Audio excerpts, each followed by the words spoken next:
നമുക്ക് ബാലിന്റെ ഗോമതിയുടെ ഇന്നത്തെ നല്ലൊരു കഥ കേട്ടാലോ? വീഡിയോ ഇഷ്ടപ്പെടുവാണെങ്കിൽ ഒന്ന് ലൈക്ക് ചെയ്ത് ഹൈപ്പ് ചെയ്യാൻ മറക്കരുത് കേട്ടോ. അങ്ങനെ നമ്മൾ കാണുന്ന ഒടുവില് അനുശ്രീ കേക്ക് കട്ടി വേണം. എല്ലാരും ഭയങ്കര സന്തോഷത്തിൽ തന്നെയായിരുന്നു. കാരണം വീട്ടിലൊരു ആഘോഷത്തിന് മൂടായിരുന്നു. അങ്ങനെ കേക്ക് കട്ട് ചെയ്തിട്ട് ബാലിനും ഗോമതിക്കും എല്ലാവർക്കും കൊടുക്കുന്നുണ്ട്. ഈ സമയത്ത് ആനന്ദ് പറഞ്ഞു, ശരിക്കും നീ ഇങ്ങോട്ടേക്ക് തിരികെ വന്നില്ലായിരുന്നെങ്കിലുണ്ടല്ലോ ഞങ്ങൾക്ക് സഹിക്കാൻ പോലും പറ്റില്ലായിരുന്നു. അലോകിന്റെ കൂടെ നീ ജീവിതം തുടങ്ങിയെന്നറിഞ്ഞപ്പം ഞങ്ങൾ എത്രമാത്രം വേദനിച്ചെന്നറിയാവോ? ആ സമയത്ത് ആര്യം പറഞ്ഞു, ഞാൻ അപ്പോഴേ പറഞ്ഞില്ല ആനന്ദേട്ടാ, അനുസരി ഒരിക്കലും അങ്ങനെ ചെയ്യില്ല, ഇതിന്റെ പിന്നിൽ എന്തോ ഒരു കഥയുണ്ടെന്ന്. ആകാശ് പറഞ്ഞു, അത് ശരിയാ, ഇവൻ പറഞ്ഞതാ, പക്ഷെ ഞങ്ങൾക്ക് അതും കൂടി വിശ്വസിക്കാൻ പറ്റുന്നുണ്ടായിരുന്നില്ല. ആര്യം പറഞ്ഞു, എനിക്കറിയാം അവന് ഒരിക്കലും അങ്ങനെ ഒരു കാര്യം ചെയ്യില്ല എന്ന്, ഈ കുടുംബത്തെ അവളെ ചതിക്കില്ല എന്നുള്ള കാര്യങ്ങളൊക്കെ എനിക്കറിയായിരുന്നു. അതുകൊണ്ടാണ് ഞാൻ അത്ര ഉറപ്പായിട്ട് പറഞ്ഞതെന്ന് പറഞ്ഞു.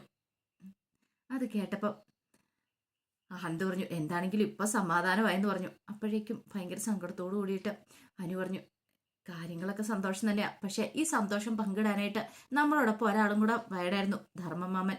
മാമൻ ഒരിക്കലും അങ്ങനെ ചെയ്യില്ല അച്ഛാ എന്നൊക്കെ ബാലനോട് പറഞ്ഞു. ബാലൻ പറഞ്ഞു, മോളെ അവൻ ഇങ്ങോട്ടേക്ക് വരുമെന്ന് പറഞ്ഞു.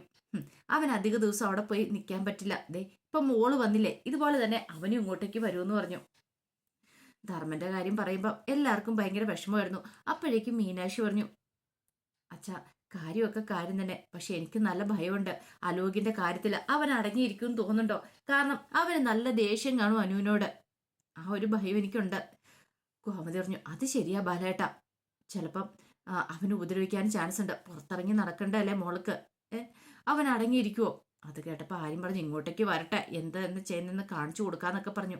ആ സമയം ബാലൻ പറഞ്ഞു, അവന്റെ കാര്യം ഓർത്തിട്ട് നിങ്ങളാരും വിഷമിക്കൊന്നും വേണ്ട, എനിക്കറിയാം എന്ത് ചെയ്യണമെന്ന്, ഞാൻ അവന്റെ കാര്യം നോക്കിക്കോളാന്ന് പറഞ്ഞു. അപ്പോഴേക്കും ഗോമതി വെച്ചു, ബാലേട്ടൻ എന്ത് ചെയ്യാൻ പോവാ?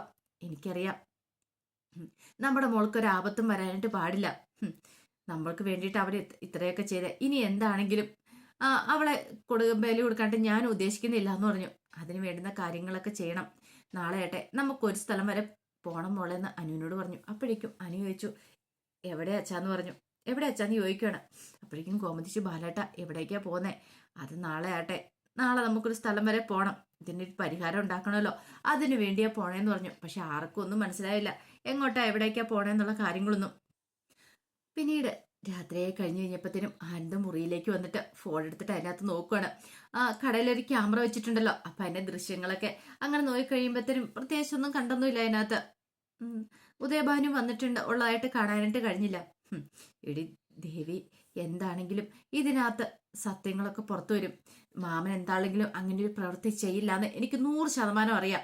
അപ്പൊ പിന്നെ മാമനെ രക്ഷിക്കണം, മാമൻ അങ്ങനെ തെറ്റ് ചെയ്തിട്ടില്ല എന്ന് എല്ലാവരെയും അറിയിക്കണം. അപ്പൊ അതിന് വേണ്ടുന്ന മാർഗം താൻ ചെയ്തു വെച്ചിരിക്കുന്നത്. അങ്ങനെ ഫോണിലേക്ക് നോക്കിയിരിക്കുന്ന സമയത്താണ് ശ്രീദേവി അങ്ങോട്ടേക്ക് വരുന്നത്. ശ്രീദേവി എന്നിട്ട് ആനന്ദേട്ടാന്ന് വിളിക്കണം. പെട്ടെന്ന് ആനന്ദ് ഞെട്ടി തിരിഞ്ഞു നോക്കി, അല്ല ആനന്ദേട്ടൻ എന്താ കിടക്കാത്തെ? അതോ എനിക്കത് ഫർണിച്ചർ ഷോപ്പിലെ കുറച്ച് കണക്കുകളും കാര്യങ്ങളൊക്കെ നോക്കാനുണ്ട്, അതാ ഞാൻ കിടക്കാത്തെ, ദേവി കിടന്നോളാൻ പറഞ്ഞു. അത് കേട്ടപ്പോൾ ശ്രീദേവി ഇങ്ങനെ അത്ഭുതത്തോടു കൂടി ആനന്ദനെ നോക്കി. എന്നിട്ട് പറഞ്ഞു, ആനന്ദേട്ടാ എനിക്ക് ആനന്ദനോട് കുറച്ച് കാര്യങ്ങൾ സംസാരിക്കാനുണ്ടെന്ന് പറഞ്ഞു. ഇത് കേട്ട് കഴിഞ്ഞപ്പോൾ ആനന്ദി ചോദിച്ചു, എന്താ നിനക്ക് എന്താ എന്നോട് പറയാനുള്ളത്?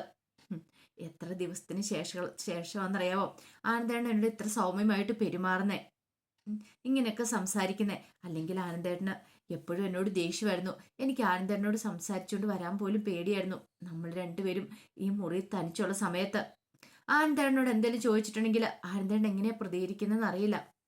അത്രയ്ക്ക് ദേഷ്യത്തോടെ ആയിരിക്കും എന്നോട് സംസാരിക്കുന്നത്. അതുകൊണ്ട് എനിക്ക് നല്ല ഭയം ഉണ്ടായിരുന്നു. പക്ഷെ ഇപ്പോഴങ്ങനെയല്ല, ആനന്ദേട്ടന് എന്നോട് സ്നേഹത്തോട് കൂടിയിട്ടാണ് സംസാരിക്കുന്നത്. അത് കേട്ട് ചെയ്യുമ്പോഴത്തേനും ആനന്ദ് ചോദിച്ചു, നിനക്ക് എന്നോട് ദേഷ്യം ഉണ്ടോ എന്ന് ചോദിച്ചു. ദേഷ്യം എന്തിന്? അല്ല ഞാൻ അങ്ങനെയൊക്കെ ദേഷ്യപ്പെട്ട് സംസാരിച്ചാൽ ദേഷ്യമൊന്നും എനിക്കില്ല. കാരണം കുഞ്ഞു പോയെന്നറിഞ്ഞു കഴിഞ്ഞപ്പോഴത്തേനും ആനന്ദേട്ടൻ അത് സങ്കടമായെന്ന് എനിക്കറിയാം. ആ സങ്കടമാണ് ആനന്ദേട്ടൻ്റെ ഉള്ളിൽ നിന്ന് ദേഷ്യമായിട്ട് എൻ്റെ അടുത്തേക്ക് വന്നതെന്നും എനിക്കറിയാം. അതിലിപ്പോൾ ആനന്ദേട്ടനെ കുറ്റം പറയാൻ പറ്റില്ല. കാരണം ആനന്ദേട്ടനുള്ള ആ ദേഷ്യവും സങ്കടവും എല്ലാം കൂടെ ആനന്ദേട്ടൻ എൻ്റെ അടുത്ത് പ്രകടിപ്പിച്ചുകൊണ്ടിരുന്നേ. പിന്നെ ഞാനിത് മനസ്സിലാക്കണ്ടേ? അതുകൊണ്ട് എനിക്ക് ആനന്ദേട്ടനോട് ഒരിക്കലും ഒരു ദേഷ്യം ഇല്ല എന്ന് പറഞ്ഞു. ആനന്ദേട്ടൻ്റെ സങ്കടമല്ലേ ആനന്ദേട്ടൻ പുറത്തെടുക്കുന്നേ, ആനന്ദേട്ടൻ എങ്ങനെയെങ്കിലും അത് പ്രകടിപ്പിക്കണ്ടേന്ന് ചോദിച്ചു. ആനന്ദ് പറഞ്ഞു, ശരിയാ, എനിക്ക് കുറെ സങ്കടങ്ങളും വിഷമങ്ങളും കാര്യങ്ങളൊക്കെ ഉണ്ട്. എൻ്റെ മനസ്സ് നിനക്കറിയാലോ. പിന്നെ ഒരാളുടെ മനസ്സിൽ എല്ലാ കാലത്തും ദേഷ്യം വെച്ചുകൊണ്ടിരിക്കാൻ പറ്റില്ല. പതുക്കെ പതുക്കെ ആ ദേഷ്യം കുറേശ്ശെ കുറേശ്ശായിട്ട് അലിഞ്ഞലിഞ്ഞ് ഇല്ലാതായിക്കൊണ്ടിരിക്കും. അതിന്റെ കാഠിന്യം കുറഞ്ഞു വരുമെന്ന് പറഞ്ഞു. ഈ സമയത്ത് ശ്രീദേവി പറഞ്ഞു എനിക്കറിയാം ആനന്ദേട്ടാ, ആനന്ദേട്ടൻ എന്നെ അതേ കാലമൊന്നും വെറുക്കാൻ പറ്റില്ലെന്ന്. അപ്പോഴേക്കും ആനന്ദ് പറഞ്ഞു ദേവി എനിക്കൊരു കുറച്ച് സമയം കൂടെ തരണം ഒന്ന് മാറാനായിട്ട്. അതിനുശേഷം നിന്നോട് എൻ്റെ ദേഷ്യമൊന്നും കാണിക്കില്ല. അപ്പോഴേക്കും ശ്രീദേവി പറഞ്ഞു ആനന്ദേട്ടാ എനിക്ക് അതൊന്നും ഒരു പ്രശ്നമല്ല. ആനന്ദേട്ടൻ എത്ര സമയം വേണമല്ലോ എടുത്തോ, അതൊന്നും എനിക്ക് കുഴപ്പമില്ല. എൻ്റെ ആനന്ദേട്ടൻ എന്നോട് ഇങ്ങനെയൊക്കെ സംസാരിച്ചല്ലോ, എനിക്കത് മതിയെന്ന് പറഞ്ഞു. ശ്രീദേവി ഭയങ്കര സന്തോഷത്തിലാണ്. അപ്പോഴേക്കും ആനന്ദ് പറഞ്ഞു എനിക്ക് ശരി, ദേവി കിടന്നു, എനിക്ക് കണക്കുകളും കാര്യങ്ങളൊക്കെ നോക്കാനുണ്ടെന്ന് പറഞ്ഞു. അങ്ങനെ ശ്രീദേവി കിടന്നു. ആ സമയത്ത് ആനന്ദ് ബെഡിലിരുന്നു. എന്നിട്ട് ഇങ്ങനെ ആലോചിക്കണം, എടി ദേവി ഒരു കാരണവശാലും നിന്നോട് ഞാൻ ക്ഷമിച്ചിട്ടില്ല. എനിക്കറിയാം ആ ഷോപ്പിൽ നിന്ന് ആ പണം അടിച്ചു മാറ്റി നീയാന്നുള്ള കാര്യം. നിന്റെ കള്ളത്തരം ഞാൻ പുറത്തു കൊണ്ടുവരും. നീ എന്താ ഏതാന്നൊക്കെ വീട്ടുകാരെ കാണിക്കുകയും ചെയ്യും. അതോടുകൂടി നീ ഈ വീട്ടിൽ നിന്ന് ഔട്ടാ. അതുവരെയാണ് നിന്നോട് ഞാൻ ഈ സ്നേഹപഠനങ്ങളൊക്കെ നടത്തുന്നത്. അപ്പൊ ആനന്ദിന്റെ മനസ്സിലെ വിചാരം ശ്രീദേവിയാണ് ഈ പണം കൈക്കലാക്കിയെന്നുള്ളതാണ്. അങ്ങനെയാണെങ്കിൽ ശ്രീദേവിയെ വെറുതെ വിടാൻ പാടില്ല, കള്ളത്തരങ്ങളൊക്കെ പുറത്തു കൊണ്ടുവരണം, അവളുടെ ചതി പുറത്തു കൊണ്ടുവരണം എന്നൊരു ചിന്തയോട് കൂടിയിട്ടാണ് ആനന്ദ് ഇരിക്കുന്നത്. പക്ഷെ ശ്രീദേവിക്ക് അറിയത്തില്ലോ ആനന്ദിന്റെ മനസ്സിൽ ഇങ്ങനെ ഒരു ടിസ്റ്റാണെന്നുള്ള കാര്യങ്ങളൊന്നും ശ്രീദേവിക്ക് അറിയുണ്ടായിരുന്നില്ല. ശ്രീദേവി വിചാരിച്ചു ആനന്ദിന് ശരിക്കും തന്നോട് സ്നേഹമാണെന്ന് വിചാരിച്ചിട്ടാണ് ശ്രീദേവി ഇരിക്കുന്നത്. അങ്ങനെ പിറ്റേ ദിവസം ബാലൻ ഗോമതിയെയും അനുസരയും കൂട്ടിക്കൊണ്ട് ഒരു ഓട്ടോറിക്ഷ കയറി പോവാണ്. അപ്പോഴേക്കും ഗോമതിച്ചു ബാലേട്ട നമ്മൾ എങ്ങോട്ടേക്കാ പോകുന്നേ? ബാലനൊന്നും മിണ്ടിയില്ല. അനു ചോദിച്ചു അച്ഛ എങ്ങോട്ടാ പോകുന്നെങ്കിലും ഒന്ന് പറ, ഇപ്പൊ തന്നെ അവിടെ എത്തൂല്ലോ, അപ്പോഴറിയാന്ന് പറഞ്ഞു. അങ്ങനെ ഒടിയില് പോലീസ് സ്റ്റേഷന്റെ മുന്നിലാണ് ഓട്ടോറിക്ഷ നിന്നത്. അവിടെ എത്തിക്കഴിഞ്ഞ് അവിടെ ഇറക്കി കഴിഞ്ഞപ്പോ ഗോമതി ഇതെന്തിനാ നമ്മൾ പോലീസ് സ്റ്റേഷനിലേക്ക് വന്നേ? കാര്യമുണ്ട് ഗോമതി. എന്താ ബാലേട്ട, എന്താ ഇതിനൊക്കെ അർത്ഥം എന്ന് ചോദിച്ചു. അതെ, അവനെ അങ്ങനെ വെറുതെ വിട്ടിട്ട് കാര്യമില്ല ആലോകിനെ. കാരണം അവൻ ചെയ്ത ചതിക്ക് നമ്മള് എന്താണെങ്കിലും അതിനുള്ള പ്രതിഫലം കൊടുക്കണ്ടേന്ന് ചോദിച്ചു. അതിനു വേണ്ടി എങ്ങോട്ടേക്ക് വന്നേ? ബാലേട്ട അതൊക്കെ വേണോ? കേസും കോടതിയൊക്കെ ആയിട്ട് വേണം ഗോമതി, ചെയ്യേണ്ട കാര്യങ്ങൾ നമ്മൾ ചെയ്യാതിരിക്കാൻ പറ്റില്ല. അപ്പോഴേക്കും അനു പറഞ്ഞു അച്ഛാ അത് വേണോ അച്ഛാന്ന് ചോദിച്ചു. വേണം, വേണ്ട കാര്യങ്ങൾ ചെയ്യണം മോളേന്ന് പറഞ്ഞു. അങ്ങനെ ഒടുവിൽ SIയുടെ മുന്നിലേക്ക് അവർ വന്നു കഴിഞ്ഞിട്ട് ബാലൻ പറഞ്ഞു സാറേ ഒരു പരാതി ഉണ്ടെന്ന് പറഞ്ഞു. പരാതിയോ? എന്ത് പരാതി? പറയാൻ പറഞ്ഞു. പരാതി ഞാൻ എഴുതിക്കൊണ്ട് വന്നിട്ടുണ്ടെന്ന് പറഞ്ഞു. അങ്ങനെ പരാതി കൊടുത്തു. അവര് 3 പേരും അവിടെ ഇരിക്കുന്ന സമയത്ത് SI പരാതിയൊക്കെ വായിച്ചു നോക്കി. എന്നിട്ട് പറഞ്ഞു ഇത്ര കാര്യങ്ങളൊക്കെ നടന്നിട്ട് നിങ്ങൾ മുമ്പ് എന്താ പരാതി തരായിരുന്നെന്ന് ചോദിച്ചു. അത് പിന്നെ സാറേ ഇങ്ങനെയുള്ള കാര്യങ്ങളൊക്കെ അമാന്തിച്ചൂടാ, അതറിയാൻ പാടില്ലായിരുന്നു എന്ന് ചോദിച്ചു. കോമതി പറഞ്ഞു പെൺകുട്ടിയാണല്ലോ എന്ന് കരുതിയിട്ടാ സാറേ. പെൺകുട്ടിയാണല്ലോ എന്ന് കരുതിയിട്ട് ഇവന്മാരെയൊക്കെ പിടിച്ച് നേരത്തെ അകത്തിടണ്ട. അങ്ങനെയാണ് ഇങ്ങനെയൊന്നും സംഭവിക്കില്ല. അല്ല കൊച്ചെ, നിനക്ക് വിദ്യാഭ്യാസം കാര്യങ്ങളൊക്കെ ഉള്ളതല്ലേ, എന്നിട്ടാണോ നീ ഇങ്ങനെയൊക്കെ ചെയ്തേ? വീട്ടുകാർക്ക് വേണ്ടി ഇങ്ങനെയായിരുന്നു ചെയ്യേണ്ടിയിരുന്നേ. അതെ അത് പിന്നെ സാറേ ഞാൻ വേണ്ട, ഇനിയിപ്പോ കൂടുതലൊന്നും പറയണ്ട, എന്ത് ചെയ്യണമെന്ന് എനിക്കറിയാം. ഇവന്മാരെ പോലെയുള്ള അവന്മാരെയൊക്കെ ഉണ്ടല്ലോ പിടിച്ച് അകത്തിടുക ചെയ്യുന്നേ. ഈ ലഹരി ഉപയോഗം ഇതുപോലെയൊക്കെയുള്ള അവന്മാരെയൊന്നും വെറുതെ വിടാൻ പാടില്ല. അവന്മാരെയൊക്കെ പിടിച്ച് അകത്തിടണം, ജയിലിൽ കിടക്കണം, അതാ വേണ്ടത് എന്നൊക്കെ പറഞ്ഞു. അതെല്ലാം കേട്ടുകഴിഞ്ഞപ്പോഴത്തേനും ഗോമതിക്ക് നല്ല ടെൻഷൻ ഉണ്ടായിരുന്നു. ഈ സമയത്ത് റൈറ്ററെ വിളിച്ചിട്ട് SI പറഞ്ഞതേ വിസ്തമായിട്ട് പരാതി ഒന്നുകൂടെ അങ്ങോട്ട് എഴുതി വാങ്ങാനൊക്കെ പറഞ്ഞു. ശരിയെന്ന് പറഞ്ഞു. അങ്ങനെ എന്ത് ചെയ്തു? പരാതി എഴുതി കൊടുക്കാനായിട്ട് ബാലനും ഗോമതിക്ക് അങ്ങോട്ട് പോയി. അങ്ങനെ പരാതിയൊക്കെ എഴുതി കൊടുത്ത് പുറത്തേക്ക് അവർ ഇറങ്ങി വരുമ്പോഴത്തേനും വല്ലാത്തൊരു ടെൻഷൻ ഉണ്ടായിരുന്നു ഗോമതിക്കും അനുസരിക്കും ഒക്കെ. ആ സമയത്താണ് ഒരു പോലീസുകാരൻ ഒരുത്തനെ പിടിച്ചിട്ടിരിക്കുന്ന കണ്ടേ.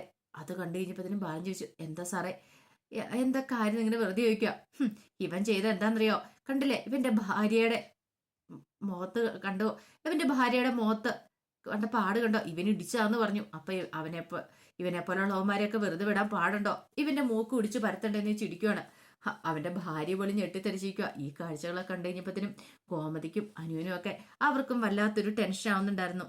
ഇതേ സമയത്ത് ശ്രീദേവിയൊക്കെ കടയിലായിരുന്നു. അപ്പോഴേക്കും രാമേട്ടൻ പറഞ്ഞു അല്ല മോളെ, ബാലിന് ഇതിലായിട്ട് എത്തിയില്ലല്ലോ, ഇത് എവിടെ പോയതാന്ന് അറിയത്തില്ല രാമേട്ട, രാവിലെ പോയതാ, എവിടേക്ക് എന്താന്നും പറഞ്ഞില്ല എന്ന് പറഞ്ഞു. അപ്പോഴേക്കും ആകാശ് പറഞ്ഞു അതങ്ങനെയാണല്ലോ എന്നൊക്കെ പറഞ്ഞ ആകാശ് ഇങ്ങനെ കളിയാക്കുവാണ് ബാലിനെ.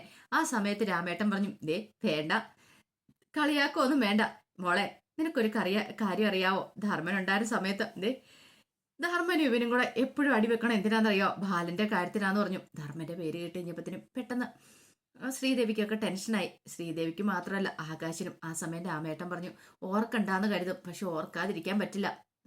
അവനൊരിക്കലും അങ്ങനെ ഒരു തെറ്റ് ചെയ്യില്ല. അവൻ ഇങ്ങോട്ടേക്ക് വരണം. ആ സമയം ശ്രീദേവി പറഞ്ഞു, ഇനിയിപ്പോ ധർമ്മം വരുമോ രാമേട്ട? വരും. അവന് വരാതിരിക്കാൻ പറ്റില്ല. ഈ കടയില്ലാതെ അവന് ജീവിക്കാൻ പറ്റില്ല. അവൻ എന്താണെങ്കിലും ഇങ്ങോട്ടേക്ക് വരുമെന്നുള്ള കാര്യത്തില് എനിക്ക് ഉറപ്പുണ്ടെന്ന് പറഞ്ഞു. ഇത്തിരി കഴിഞ്ഞപ്പോൾ ശ്രീദേവി ഓർത്ത, അയ്യോ ഒരു കാര്യം മറന്നുപോയി. ദേ അച്ഛൻ ബാങ്കിൽ പോണെന്ന് പറഞ്ഞിട്ടുണ്ടായിരുന്നല്ലോ ആകാശിനോട്. ആ രാമേട്ടൻ പറഞ്ഞു, അതെ അതെ. എടാ ആകാശെ, നീ പോയിട്ട് വരാൻ പറഞ്ഞു. ആകാശ് പറഞ്ഞു, ഞാനും ആ കാര്യം അങ്ങോട്ട് മറന്നുപോയി. ഞാൻ പോയിട്ട് വരാൻ എടുത്തിന്ന് പറഞ്ഞു. ദേ പൈസ എടുത്തു വെച്ചോ. പൈസയൊക്കെ കൃത്യമായിട്ട് എണ്ണി തിട്ടപ്പെടുത്തി റബ്ബർ ബാൻഡ് ഇട്ട് ഞാൻ വെച്ചിട്ടുണ്ടെന്ന് പറഞ്ഞുകൊണ്ട് എന്ത് ചെയ്തു, ആ ടേബിളിലേക്ക് അങ്ങോട്ട് എടുത്തു വെച്ചു. ഈ സമയത്താണ് ഉദയഭാനുവിന്റെ വരവ്. ഉദയഭാനു വന്നിട്ട് ചോദിച്ചു, ആ എന്തൊക്കെയുണ്ട് മോളെ വിശേഷണങ്ങളൊക്കെ ഒക്കെ പറഞ്ഞുകൊണ്ട് ആ ചേറയിൽ അങ്ങോട്ട് ഇരിക്കുകയാണ്. അപ്പോഴേക്ക് ശ്രീദേവി ഉദയഭാനുവിനെ ഇങ്ങനെ നോക്കുകയാണ്. ആ സമയം ആകാശ് ചോദിച്ചു, അങ്കിൾ ഇവിടെ ഉണ്ടായിരുന്നോന്ന് ചോദിച്ചു.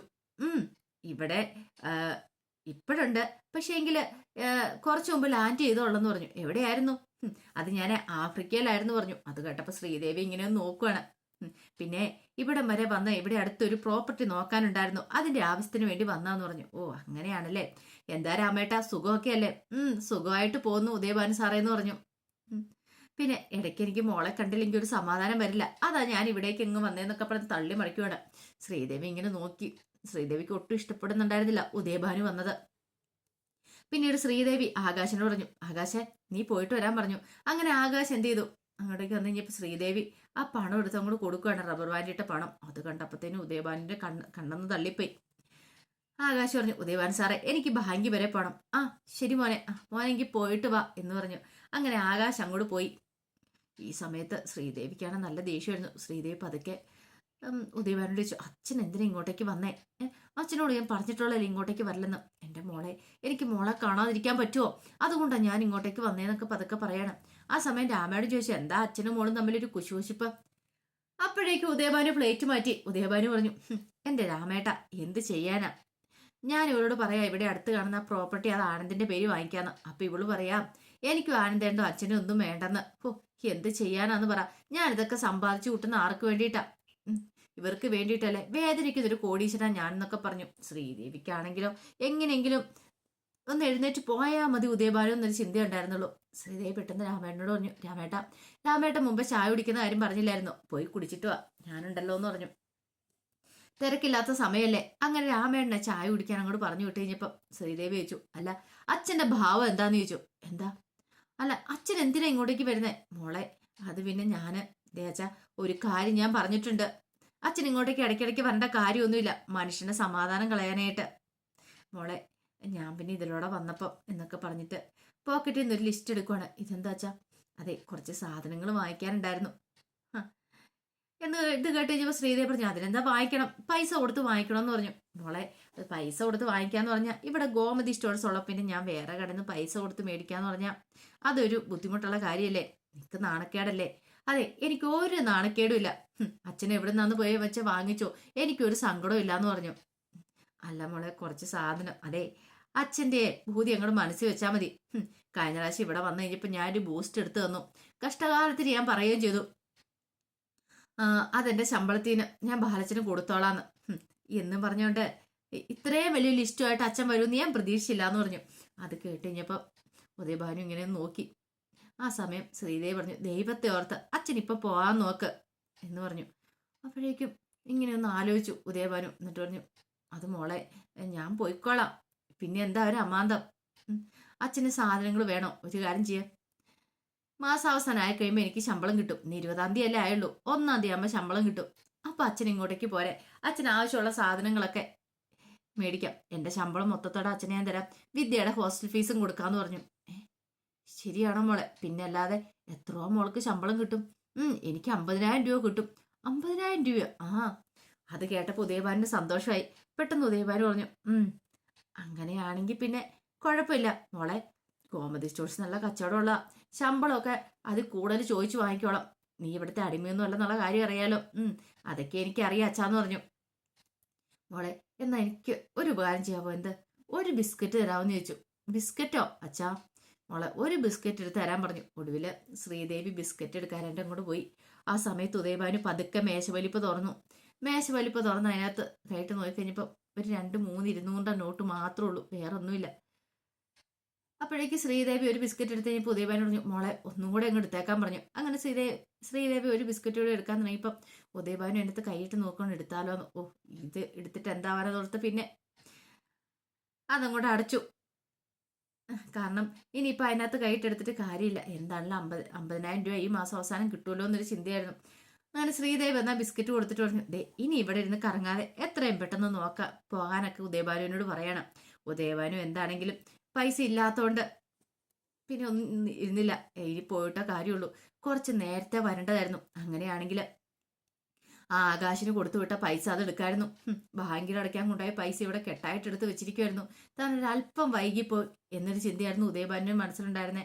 അല്ലായിരുന്നെങ്കിൽ തനിക്ക് ആ പൈസ കിട്ടുവാനൊരു നഷ്ടബോധം ഉദയഭാനുവിന്റെ മനസ്സിലുണ്ടാവുന്നുണ്ട്. ഇതേ സമയത്ത് കൃഷ്ണമംഗലത്തേക്ക് ഒരു പോലീസ് ജീപ്പ് വരുവാണ്. അങ്ങനെ പോലീസ് ജീപ്പ് എന്ന സി ഐയും കുറച്ച് പോലീസുകാരും ഇറങ്ങി. അവരകത്തേക്ക് അങ്ങോട്ട് കയറി വരുമ്പോഴത്തേനും അച്ഛനും ചോദിച്ചു ആഹാ ഇതാര് സി ഐ സാറോ? എന്താ സാറേ ഈ വഴിക്കൊക്കെ? മനസ്സിലായി. ഞങ്ങളുടെ ക്വാറയ്ക്കെതിരെ പരാതി എന്ന് കാണും ആൾക്കാരില്ലേ, ഈ ആൾക്കാരുടെ കാര്യം ഇങ്ങനെയാന്നേ. അവർക്കാണെങ്കിൽ ഒട്ടും അങ്ങോട്ട് സഹിക്കുന്നില്ല. അവര് ഓരോരോ പ്രശ്നങ്ങളൊക്കെ പറഞ്ഞ് ഓരോരോ പരാതികളും കൊടുക്കും. പിന്നെ കുറെ പരിസ്ഥിതി പ്രവർത്തകർ ഇറങ്ങിയിട്ടുണ്ടല്ലോ, അവരെ കൊണ്ടൊന്നും ഒരു സമാധാനമില്ല. പിന്നീട് അനന്തനെ വിളിക്കണം. അനന്തേട്ട ഇങ്ങോട്ടേക്ക് വരാനൊക്കെ പറഞ്ഞു. അനന്തൻ അങ്ങോട്ട് വന്നിട്ട് ചോദിച്ചു ആ ഇതെന്താ സി ഐ സാർ ഇവിടെ? അപ്പോഴേക്കും അച്യുതം പറഞ്ഞു അതെ നമ്മുടെ കോറിക്കെതിരെ ആരൊക്കെയോ പരാതി കൊടുത്തിട്ടുണ്ട്, അപ്പൊ അതിനെക്കുറിച്ച് അന്വേഷിക്കാൻ വേണ്ടി സി ഐ സാർ ഇങ്ങോട്ടേക്ക് വന്നാന്ന് പറഞ്ഞു. അത് കേട്ടപ്പോ സി ഐ പറഞ്ഞു എന്ന് തന്നോട് ആരാ പറഞ്ഞെന്ന് ചോദിച്ചു. അതല്ലേ സാറേ കാര്യം എന്ന് ചോദിച്ചു. അല്ല അലോക് ഇവിടെ ഇല്ലേന്ന് ചോദിച്ചു. അത് കേട്ടപ്പോ അനന്തൻ പറഞ്ഞു അലോക് ഉണ്ട്. അല്ല അവൻ ഇത് തെറ്റ സാറേ ചെയ്തേന്ന് ചോദിച്ചു. അവനെ ഇങ്ങോട്ടേക്ക് വിളിക്കാൻ പറഞ്ഞു. എന്താ സാറേ കാര്യം? അവനെതിരെ ഒരു പരാതി കിട്ടിയിട്ടുണ്ട്, സ്ത്രീ പീഡനം, ചതി, വഞ്ചന, ഇങ്ങനെയൊക്കെ പറഞ്ഞൊരു പരാതി കിട്ടിയിട്ടുണ്ടെന്ന് പറഞ്ഞു. അത് കേട്ട് കഴിഞ്ഞപ്പത്തിന് അകത്തുനിന്ന് ജയശ്രീ, ഇന്ദിരാമയും ധർമ്മനും അവരെല്ലാരും കൂടെ അങ്ങോട്ട് ഇറങ്ങി വരുവാണ്. ആ സമയത്ത് അലോകും കൂടെ അങ്ങോട്ടേക്ക് വന്നു. അലോക് വന്നു കഴിഞ്ഞപ്പത്തേനും സി ചോദിച്ചു എടാ നിനക്കെതിരെ ഒരു പരാതി കിട്ടിയിട്ടുണ്ടെന്ന് പറഞ്ഞു. പരാതിയോ സാറേ? ഞാൻ തെറ്റൊന്നും ചെയ്തിട്ടില്ല. തെറ്റ് ചെയ്തിട്ടില്ല എന്നിട്ടാണോടാ നിനക്കെതിരെ പരാതി കിട്ടിയിരിക്കുന്നത്. ആ പരാതി എന്താണെങ്കിലും ഞങ്ങൾക്ക് അത് ഒറിജിനലാണെന്ന് മനസ്സിലായി. അതിന്റെ അടിസ്ഥാനത്തിൽ ഇങ്ങോട്ടേക്ക് വന്നിരിക്കുന്നേ. നീ ഒരു പെൺകുട്ടിയെ തട്ടിക്കൊണ്ടുപോയി ഉപദ്രവിക്കാൻ ശ്രമിക്കും അല്ലേടെന്നൊക്കെ ചോദിച്ചു. എന്റെ പൊന്നു സാറേ അങ്ങനെയൊന്നും ഇല്ലാന്ന് പറഞ്ഞു. വെറുതെ കള്ളത്തരം. അപ്പോഴേക്കും രാശ്രീ ചോദിച്ചു ആരാ സാറേ പരാതി തന്നിരിക്കുന്നേ? ബാലന്, അല്ലാതെ വേറെ ആരാന്ന് ചോദിച്ചു. ബാലൻ എന്നുള്ള പേര് കേട്ട് കഴിഞ്ഞപ്പോ അച്യുതൻ പറഞ്ഞു സാറേ അത് കള്ളപ്പരാതിയാ, ഞങ്ങളുള്ള ദേഷ്യവും വൈരാഗ്യം അയാൾ തീർക്കാൻ വേണ്ടി ചെയ്തിരിക്കുന്ന കള്ളപ്പരാതിയാന്ന് പറഞ്ഞു. അത് കള്ളപ്പരാതിയാന്ന് ഞങ്ങൾക്ക് തോന്നുന്നില്ല അച്യുത, അത് ശരിക്കുള്ള പരാതിയാ. അപ്പോഴേക്കും അനന്തം പറഞ്ഞു സാറേ അലോകിന്റെ പേര് കേസെടുത്തിപ്പോ കൂട്ടിക്കൊണ്ടു പോലെന്ന് പറഞ്ഞു. ഇവരെ ഞങ്ങൾക്ക് കൊണ്ടുപോയേ മതിയാവുള്ളൂ, മര്യാദയ്ക്ക് വന്ന് വണ്ടിയൊക്കെ ഇടറ. അപ്പോഴേക്കും അലോക് പറഞ്ഞു സാറേ ഞാൻ തെറ്റും ചെയ്തിട്ടില്ല. രാജശ്രീ പറഞ്ഞു എന്റെ മോനെ കൊണ്ടുപോകരുത്. ദേ അങ്ങനെയാണെങ്കിൽ അവൾക്കെതിരെ പരാതി തരണ്ടേ, അവളാണ് എന്നെ മോനെ ഉപദ്രവിച്ചതെന്ന് പറഞ്ഞു. അങ്ങനെയാണ് നിങ്ങളൊരു കാര്യം ചെയ്യുക, നിങ്ങൾ കംപ്ലൈന്റ് വന്ന് എഴുതി കൊടുക്കുക അവൾക്കെതിരെ. അപ്പൊ പിന്നെ അവളെ ഞാനും വിളിച്ച് ചോദ്യം ചെയ്യാന്ന് പറഞ്ഞു. പിന്നെ നിങ്ങളെങ്ങനെയാ ഇവനെ ചീത്തയാക്കുന്നുള്ള കാര്യങ്ങളൊക്കെ എനിക്കും മനസ്സിലായി. മിക്കവാറും ഇങ്ങനെ പോയിട്ടുണ്ടെങ്കിൽ നിങ്ങളുടെ പേരിലും കൂടെ കേസ് എടുക്കേണ്ടതായിട്ട് വരുമെന്ന് പറഞ്ഞു. അയ്യോ സാറേ ഞാനൊരു തെറ്റും ചെയ്തിട്ടില്ലെന്ന് രാജശ്രീ പറഞ്ഞു. അതൊക്കെ ഞങ്ങളൊന്ന് അന്വേഷിക്കട്ടെ, ഇവരെ കൊണ്ടുപോയി ചോദ്യം ചെയ്യട്ടെ എന്ന് പറഞ്ഞു. അപ്പോഴേക്കും അച്യുതൻ പറഞ്ഞു വേണ്ട സാറേ എന്തേലും ചോദിക്കാണ്ട് ഇവിടെ വെച്ച് ചോദിക്കാം, സ്റ്റേഷനിലേക്കൊന്നും കൊണ്ടുപോകണ്ടെന്ന് പറഞ്ഞു. അത് ഞങ്ങളാ തീരുമാനിക്കുന്നത്. ഒരു പരാതി കിട്ടിയിട്ടുണ്ടെങ്കിൽ അത് ഞങ്ങൾക്ക് അന്വേഷിക്കാതിരിക്കാൻ പറ്റില്ല. പ്രത്യേകിച്ച് ഒരു പെൺകുട്ടി കൊണ്ടുവന്നൊരു പരാതി വന്നിട്ടുണ്ടെങ്കിൽ അതിനെക്കുറിച്ച് വിശദമായിട്ട് ചോദ്യം ചെയ്യണമെന്ന് പറഞ്ഞു. അനന്തം പറഞ്ഞു സാറേ ഞങ്ങളൊരു കാര്യം ചെയ്യാം, ഒരു വക്കീലിനെ കൂട്ടിക്കൊണ്ട് അങ്ങോട്ടേക്ക് വരാം. അതെ വക്കീലിനെ കൊണ്ടൊക്കെ നിങ്ങൾ പിന്നാലെ വന്നാൽ മതി അനന്ത സാറേ. എന്താണെങ്കിലും ഇപ്പൊ ഇവനെ ഞങ്ങൾ കൊണ്ടുപോവാന്ന് പറഞ്ഞു. പിടിക്കടാ അവരെന്ന് പറഞ്ഞു. അത് കേട്ട് കഴിഞ്ഞപ്പത്തിന് അലോക് ഇറങ്ങി ഓടുവാണ്. പിന്നാലെ പോലീസുകാരും ഒടുവില് മുറ്റത്തിട്ട് അവനെ പിടികൂടി അവനെ ഇഞ്ചി അതയ്ക്കുന്ന പോലെ എല്ലാവരുടെയും കൺമുന്നിലിട്ട് ഇരിക്കുവാണ് പോലീസുകാരും.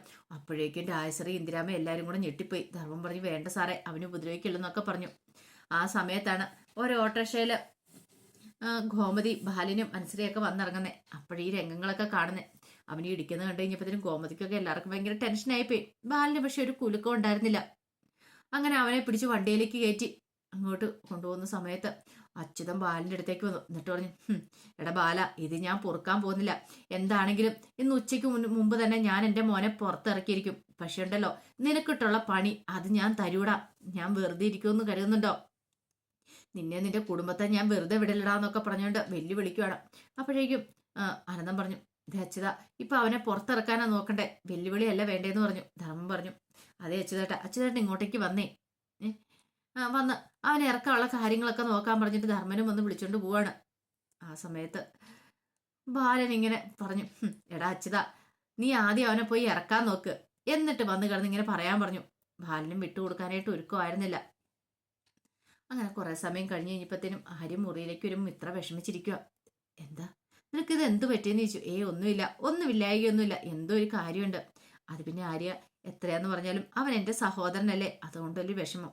ഓ, സഹോദരൻ, അവൻ ആ ചിന്തയുണ്ടോ? നീ സഹോദരിയാന്ന് അവൻ എപ്പോഴെങ്കിലും ചിന്തിച്ചിട്ടുണ്ടോ? തക്കം കിട്ടിയിട്ടുണ്ടോ നിന്നെ ഉപദ്രവിക്കാനല്ലേ ശ്രമിച്ചോണ്ടിരുന്നേ? ശരിയാ ആര്യ, അവനുമായിട്ട് ഞാൻ കുഞ്ഞുനാളിലെ മുതൽ കളിച്ചു വളർന്നല്ലേ. അവനെന്നെ ഉപദ്രവിച്ചെന്ന് പറഞ്ഞാലും പക്ഷെ അവനെ പോലീസ് പിടികൂടി എന്ന് പറഞ്ഞപ്പോ വല്ലാത്തൊരു ബുദ്ധിമുട്ട്, ഒരു സങ്കടം എന്ന് പറഞ്ഞു. അവന്റെ കാര്യത്തിൽ എനിക്ക് ഒരു സങ്കടവും ഇല്ല. അവൻ ചതിയനാണ്. അവന് കിട്ടേണ്ട ശിക്ഷ എന്നെ കിട്ടിയിരിക്കുന്നത്. അവൻ അകത്ത് കിടക്കേണ്ടവരാ, അവൻ കിടക്കുക തന്നെ വേണം.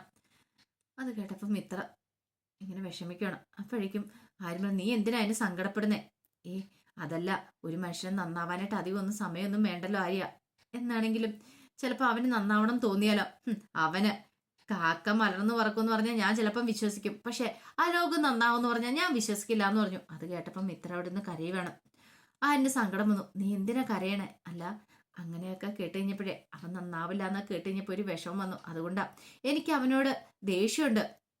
അവനോട് ഒരിക്കലും ഞാൻ പൊറുക്കാനൊന്നും പോകുന്നില്ല. പക്ഷെ നന്നാവില്ല എന്ന് കേട്ട് കഴിഞ്ഞപ്പോൾ ഒരു സങ്കടം വന്നെന്ന് പറഞ്ഞു. അത് കേട്ടപ്പോൾ ആര്യം പറഞ്ഞു, നീ ഇതൊന്നും ഓർത്ത് വിഷമിക്കണ്ട.